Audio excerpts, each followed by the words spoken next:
Thank you साथियों, thank you साथियों। इनके स्वागत के लिए मैं बुलाना चाहूंगा हमारे ग्रेट मेंटर, हमारे गुरु, और मैं चाहता हूं हमारी गुरु माता भी यहाँ आए और उनको स्वागत करें। क्या लगता है, बुला लिया जाए? यस। जोरदार तालियों के बीच हम बुलाते हैं हमारे ग्रेट मेंटर को कि वो आए और इनको सम्मानित करें। जोरदार तालियां होनी चाहिए आपके लगातार, जोरदार जोरदार। और साथियों जितने भी खड़े, अगर डांस करने का मन करे तो डांस कर सकते हैं आप म्यूजिक के साथ। म्यूजिक बजाइए भैया, जोरदार वाला ताली बजाते रहने वैसा। अभी तो ताली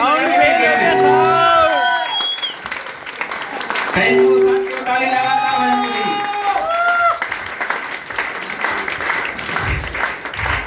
जोरदार साथियों ताली लगातार बजती है। जोरदार ताली होनी चाहिए, जोरदार।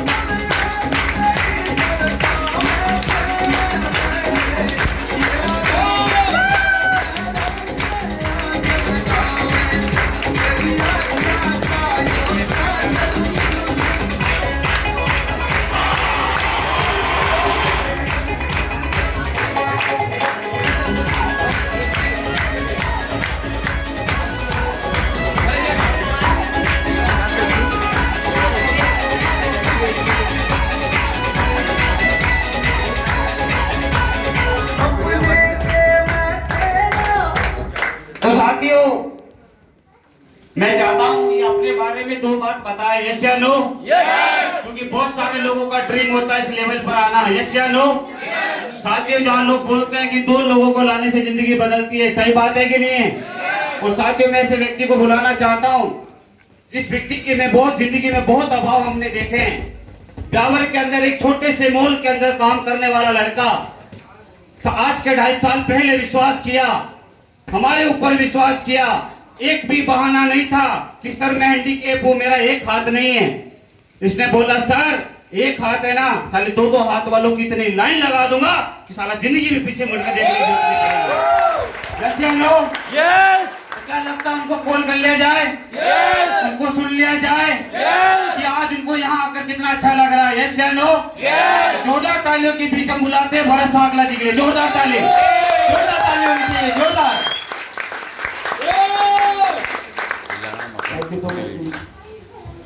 मैं सच बता रहा हूँ, मुझे रियल में विश्वास नहीं हो रहा कि ये दिन भी मेरी लाइफ में आने वाला था। ये भगवान का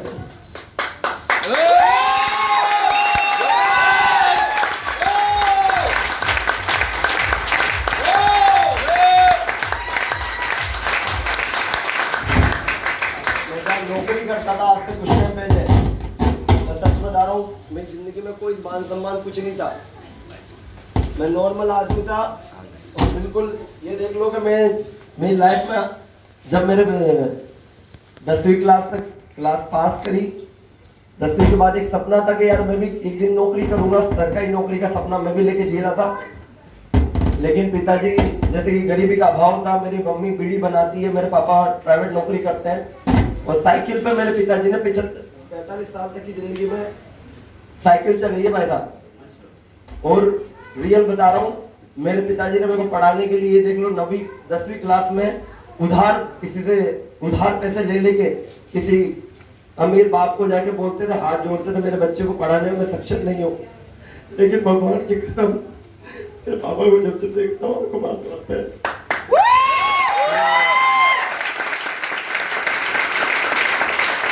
और रियल बता रहा हूँ, भगवान की कसम मेरे पिताजी ने मेरे लिए बहुत कुछ किया। लेकिन धन्यवाद देता हूँ इतने अच्छे माता पिता मिले जिन्होंने हमेशा मेरा हौसला बढ़ाया। और रियल बता रहा हूँ, भगवान की कसम मेरे माता पिता ने मेरे को जब मैं पॉलिटेक्निक करने के लिए भेजा तो पैसे नहीं थे मेरे को पढ़ाने के लिए। जब 12वीं क्लास 10वीं के बाद मैं 12वीं क्लास में पढ़ना चाहता था लेकिन पढ़ा नहीं पाया क्योंकि पैसे का अभाव था। वो चाहते थे यार बच्चा गवर्नमेंट नौकरी लग जाएगी, गरीबी का बहुत भयंकर अभाव था। और पिताजी घर वाले बस यही चाहते थे कि यार किसी भी करके मेरा बड़ा बच्चा नौकरी पे लग जाए। और कहीं ना कहीं मेरे पिताजी ने कहीं कभी समाज से उधार लिया पैसा, कि मेरे बच्चे को पढ़ाना चाहता हूँ। 20-25 हज़ार रुपये सैलरी थी कि मेरे बच्चे को पहले साल एडमिशन करा दूँ।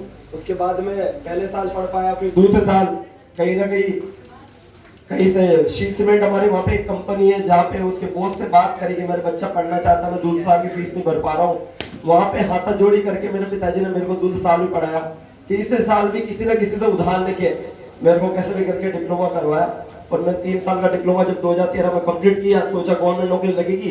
लेकिन मार्केट के अंदर जाके देखा तो मैं सोचता था कि यार पढ़ाई लिखाई हो गई कंप्लीट, अब मैं नौकरी फिक्स लग जाएगी, लेकिन नौकरी नहीं लग पाई।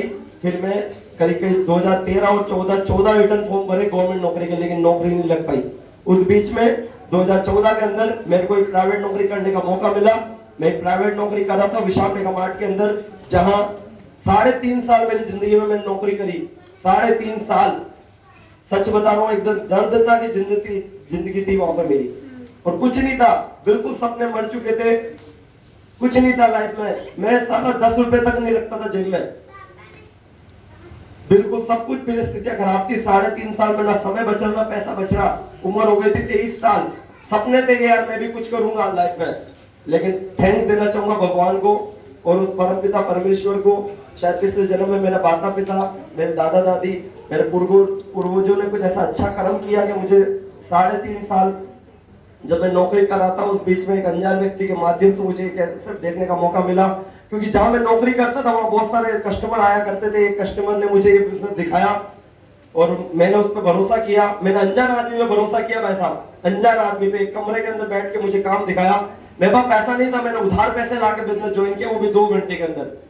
क्योंकि गरीब आदमी पैसा बचा सकता है, अमीर आदमी के पास समय होता। मैं अपनी जिंदगी के 23 साल वैसे भी निकाल चुका था, और उम्र 30 साल तक रहती है आदमी की जिंदगी में कैरियर बनाने की बात की समझ थी मेरे अंदर, और मैं समझदारी के साथ में इस बिजनेस में आया। मैंने भी सोचा यार नौकरी के लिए क्या करूंगा। मैंने सच बता रहा हूँ 2 घंटे के अंदर ना मम्मी ने पूछा, ना पापा, ना दोस्त, ना रिश्तेदार, खुद डिसीजन लिया। क्योंकि मैंने कहीं सुना है कि जिंदगी में कैरियर बनाने का डिसीजन आदमी का खुद का होना चाहिए। बनना क्या है, साला बाप से जाके पूछूंगा तो मेरे को नौकरी करवाएंगे। माँ बाप के सपना था कि नौकरी करें और नौकरी के लिए राय देते हैं, और मैं नौकरी नहीं करना चाहता था। मैंने नौकरी करके देख ली, क्योंकि मेरे को पता चल गया अगर मैं नौकरी करूंगा तो मेरे माँ बाप की तरह मेरी भी लाइफ होगी। यस या नो? और मैं अपने बच्चों को वैसे नहीं पढ़ाना चाहता था, मैं ऐसी दर्द की जिंदगी नहीं जीना चाहता था। मैं बिजनेस चाहता था, और ऐसा बिजनेस जहाँ लगाना एक बार पड़े और कमाना जिंदगी भर पड़े। यस या नो? और मुझे एक कंसेप्ट देखने का मौका मिला, मैंने डिसीजन लिया और काम करना चालू किया। और बताना चाहूंगा 6 महीने अपनी नौकरी के साथ साथ पार्ट टाइम किया। जिस महीने मेरी सेफ शॉप से जो पार्ट टाइम से इनकम थी, मैं दिन को 1 बजे से लेकर रात की 10 बजे तक नौकरी करता था, और सुबह 1 बजे से पहले अपने लोगों से मिलवाता था। और संडे जब टाइम मिलता था दबा के यहाँ पे ऐसे प्रोग्राम होते थे, उसमें जाकर महेश सर के फंक्शन में बैठाता था। और असली मेरा विजन जब क्लियर हुआ, जब महेश सामरे जी मेरी तरह 500 लोगों की टीम पर रिकॉग्नाइज हुए थे, और जिस तरह भी मेरा सम्मान हुआ वैसे मैंने सर का सम्मान देखा। और उस दिन मैंने मुट्ठी बांधी कि यार इतना मान सम्मान, इतना पैसा, इतना सम्मान कहीं नहीं मिल सकता। क्योंकि जब मैं इस बिजनेस में आया था 5,000 की सोच लेकर आया था यार कि 5,000 भी आ जाएंगे तो कोई दिक्कत नहीं, जहाँ 6-7 हज़ार सैलरी है 13-14 हज़ार हो जाएगी। लेकिन 6 महीने इस बिजनेस को करने के बाद मेरी इनकम भी बढ़ी। और मेरे को जब मैंने महेश सर का फंक्शन देखा मेरे गुरुजी का, तो मैंने मुट्ठी बांधी। मैंने कहा जब यार ये अंडे का लारी लगाने वाला, अंडे के थैले लगाने वाला लड़का कर सकता है, तो साला भरत तागला तू क्यों नहीं कर सकता? यस या नो? मैं तो इनसे ज्यादा पढ़ा लिखा था, मेरे तो अंदर टैलेंट था यार। मैं भी 3.5 साल नौकरी कर चुका था, एक अच्छी पोस्ट पे पहुंच चुका था मैं नौकरी करके। लेकिन मैंने कहा जब ऐसा व्यक्ति कर सकता है तो मैं तो उससे भी ज्यादा टैलेंट है। भरत सागर तू भी लग जा, साला ये भी कर सकता हूं तो मैं भी कर सकता हूँ। ये खेलो।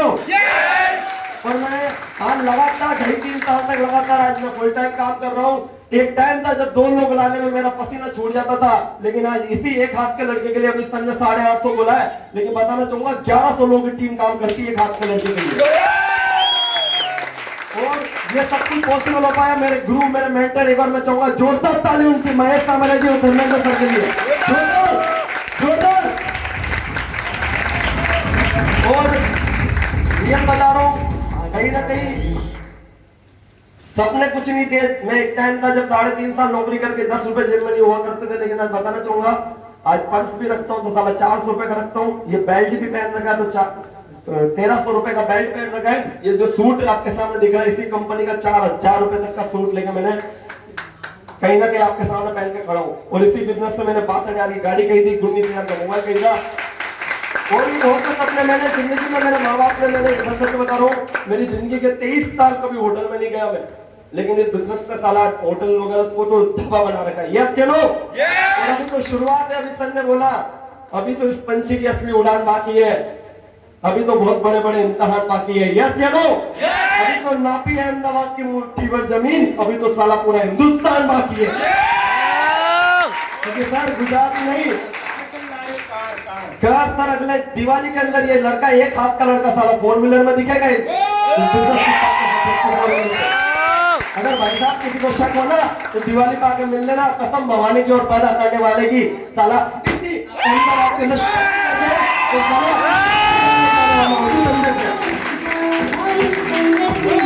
और मैं सच बता रहा हूँ, अब असली सपना मेरा क्या है? अब एक ही सपना है, अहमदाबाद के गली गली के अंदर, ये बहुत हो गई गुलामी, साला देश आजाद करे हुए 70 साल हो गए, फिर भी आज हम कहीं ना कहीं की गुलाम है। यस या नो? हम अब अहमदाबाद में आ चुके हैं। जब गांधी साला देश को आजाद करवा सकता है तो हम घर की गरीबी क्यों नहीं दूर करवा सकते? यस या नो? और अहमदाबाद के गली गली के अंदर सेफ शॉप पहुंचाएंगे। जो आदमी साला साथ देगा वो कसम भवानी की पैदा करने वाले की, साला अगले 3 साल के अंदर 1 लाख रुपए महीना नहीं कमाए तो साला मैं भी अपने बाप के औलाद नहीं। लेकिन इतना बड़ा सब कुछ कैसे हो पाएगा? उसके लिए चाहिए होगा आप लोगों का साथ, और नहीं मिला तो ये देख लो, ये भविष्यवाणी है, जिद्दी आदमी कुछ भी कर सकता है। यस या नो? हमने जिद पकड़ ली है, और अब इतनी बड़ी जिद पकड़ी है कि अहमदाबाद के अंदर 2027 के अंदर यही लड़का 1 लाख लोगों का प्रोग्राम करवाएगा मोटेरा स्टेडियम में। मोटेरा अब बस इन्हीं बातों के साथ मैं अपनी बातों को विराम करूंगा। थैंक यू सो मच गुरुजी। और इसी साल ये लड़का रेड कलर में 2,500 लोगों की टीम लेकर आ रहा है। Thank you so much. जोरदार ताली, जोरदार ताली होनी चाहिए। Thank you.